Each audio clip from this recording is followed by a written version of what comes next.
Welcome back. Africa has been on a political hype. This week it's the Ghanaian election, and last week the Gambia elected their new president, Adama Barrow, who beat Jammeh, who was ruling the country with an iron fist for 22 years. In these last few months, Voxafrica has been covering protests held by the opposition here in London. One of the activists is with me now, and I'm delighted to introduce Mr. Abdulai Jobe, who's the Secretary General of Committe for Restoration of Democracy in the Gambia. Good evening, sir. Thank you, Nora. Good evening. So, here in the UK, the media has mentioned a lot that Adama Barrow was known as working as a security guard in August, and now he's your new leader. So, what do you know more about him? Well, I mean, Adama Barrow, yes, he did work here with Argos, but at the time when he was studying in university, so basically he was a student. That was his job he had to do, like most African students do. He's a successful estate agent in the Gambia. He was also treasurer for the largest political opposition party, the United Democratic Party. So he's made a name for himself.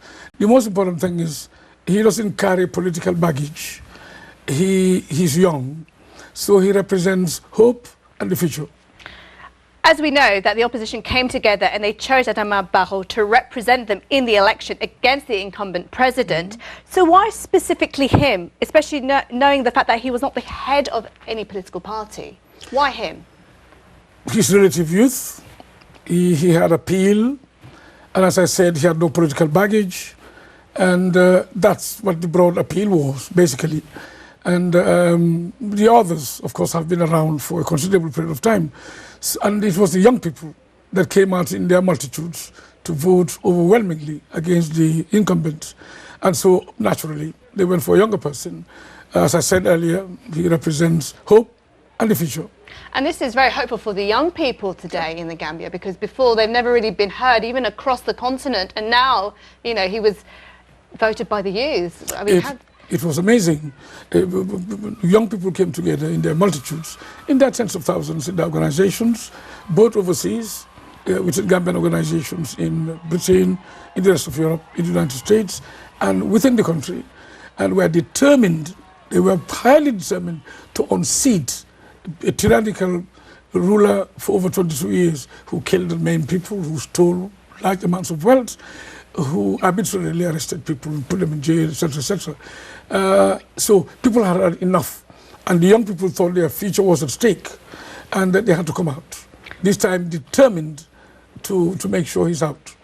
And since he's been appointed, political prisoners have been released. So how genuine is he? You know, how do you feel about this? I mean, positive things are happening already. Well, we hope he's genuine, because as we said, there are 8 political parties here.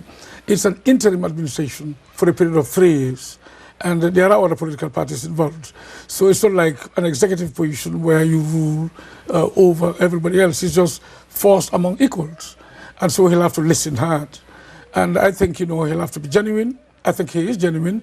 I hope they'll be able to keep him on track. I think what's important is, I think the Gambian people have put their leaders on notice that we will never allow tyrannical rule anymore. He would have gotten that message very clear, and so I believe he's genuine. I believe we can expect great things for the future. Here on Voxafrica, we covered stories this year about the opposition protesting about Yahyah Jammeh here in London. And so, are you optimistic for a better future in the Gambia now? Oh yes, I am. As I said earlier, the young people have come out and have taken their historical responsibility to make sure their future is secure. They've showed that in these elections, and all the differences between various communities have died out, and people have been able to come together on this one issue.